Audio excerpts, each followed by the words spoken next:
कह रहा है इस क्वेश्चन में 13 का वह सबसे छोटा गुणज कौन सा है जिसे 4, 5, 6, 7 से विभाजित किया जाए तो हर बार शेष 3 आता है। अब 13 का गुणज, 13 का गुणज, ठीक, तो कहने मतलब कि 13 का गुणज 13 ही मान लो, 13 दूना 26 मान लो, 13 तिया 39 मान लो, 13 चौका 52, अर्थात 13 को गुणा करने पर जो संख्या मिलेगी वही 13 का गुणज है। तो अब 13 पहाड़ा पढ़ते हो तो इकाई पर क्या मिल रहा, 13 दूना 26, 6 मिला, कोई नहीं, 13 तिया 39, 9 हुआ, कोई नहीं, 13 चौके 52, 52 में 1 हुआ, ये 13 पचे 65 नहीं है, 13 छक 78, 8 नहीं है, 13 सते 91, 1 भी नहीं है, 13 अट्ठे 104, 4 भी कहीं नहीं है, 13 नवैया 117, 7 भी नहीं है, इकाई का अंक पकड़ो वही। तो 13 का गुण क्या हुआ, यही 2 वाला 1 हो रहा है, इसी को चेक कर लिया जाए तो 25, 22,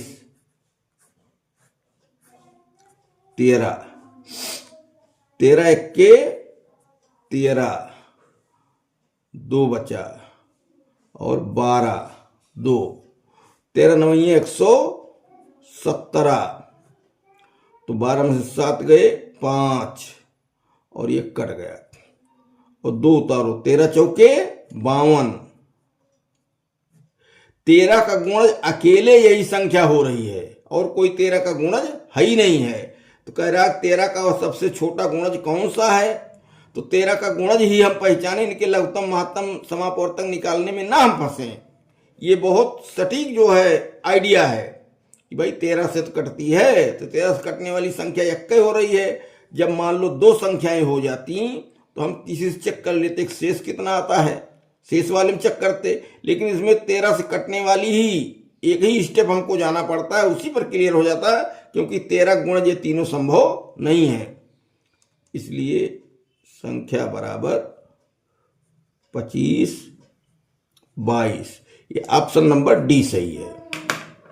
ये क्वेश्चन है 2 संख्याओं P तथा Q का महत्तम समापवर्तक और लघुत्तम समापवर्त क्रमशः A और B है, ठीक।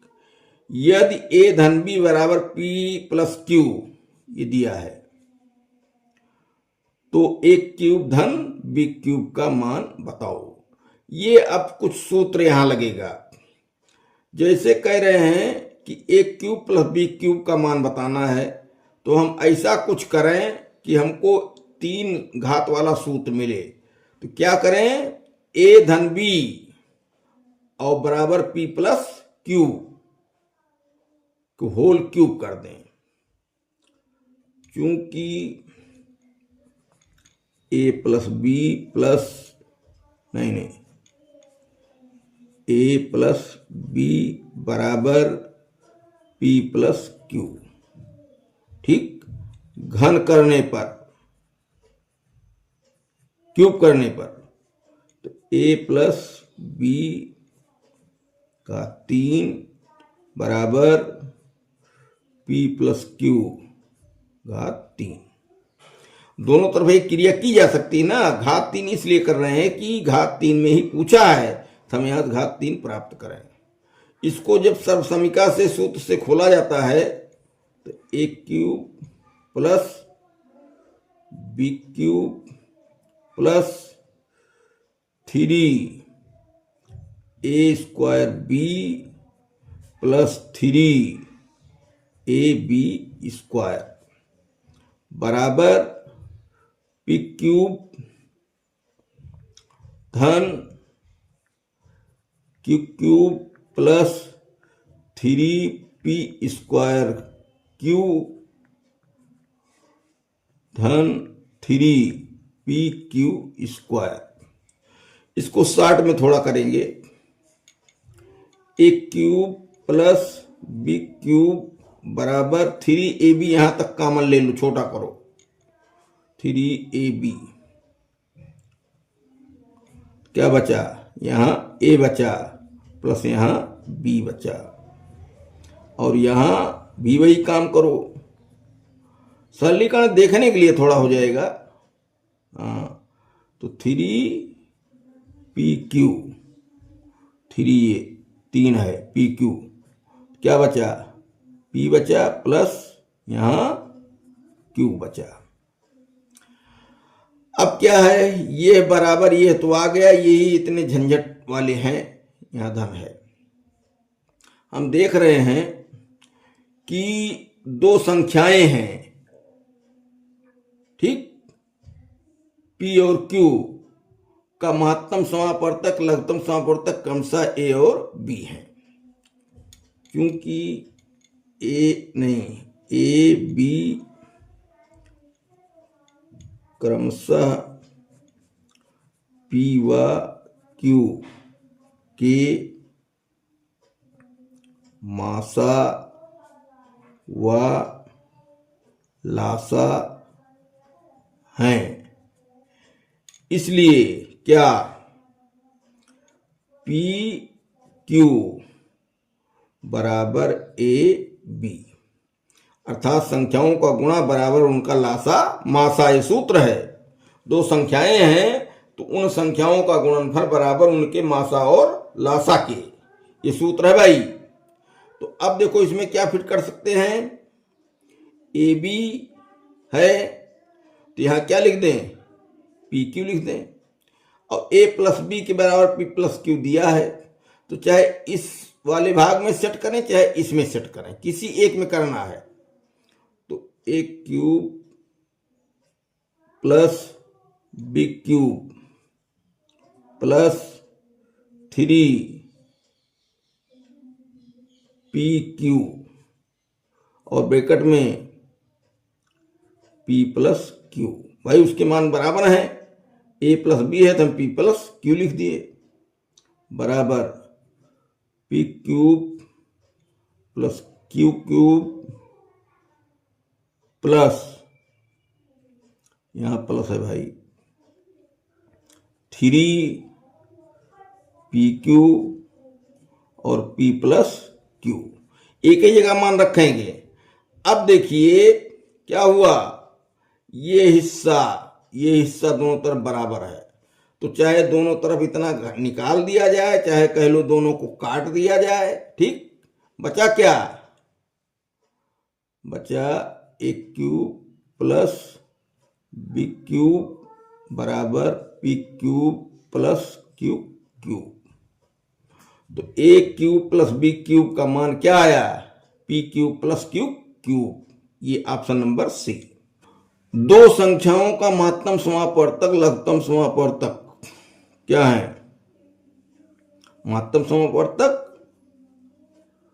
और लघुत्तम क्रमशः 20 और 120 हैं, उनके लासा मासा दिए गए हैं। यदि एक संख्या दूसरी संख्या से 50% अधिक है, अब दोनों संख्याएं जो हैं उसमें से एक संख्या दूसरी संख्या से 50% अधिक है, 50% मतलब आधा।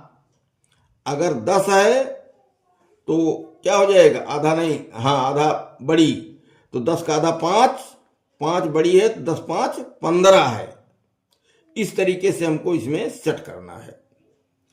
तो क्योंकि मासा गुणे लासा बराबर प्रथम संख्या गुणे दूसरी संख्या, ठीक। अब लासा मासा तो क्लियर है, संख्या में 50% कैसे जोड़ें।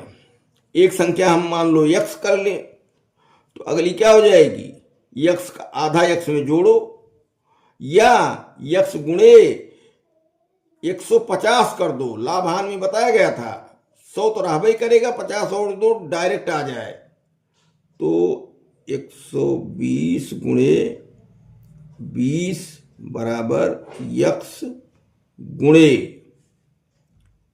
150/100। जीरो कड़ा, 5 तिहाई 15, 5 दुनाई 10, वही 3x/2 जो 1.5 बता रहे थे, तो बराबर आ गया 3x²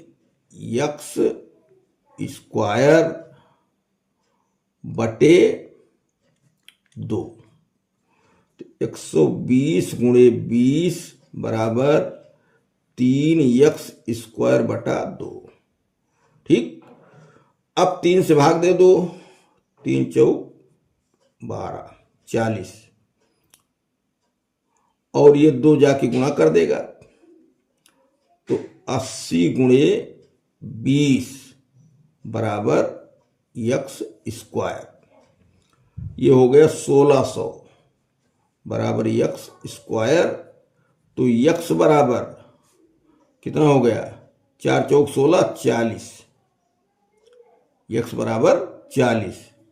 तो छोटी संख्या कौन सी है, तो छोटी तो हम x लिए ही थे, बड़ी संख्या जो है वो क्या हुई थी, 3x/2।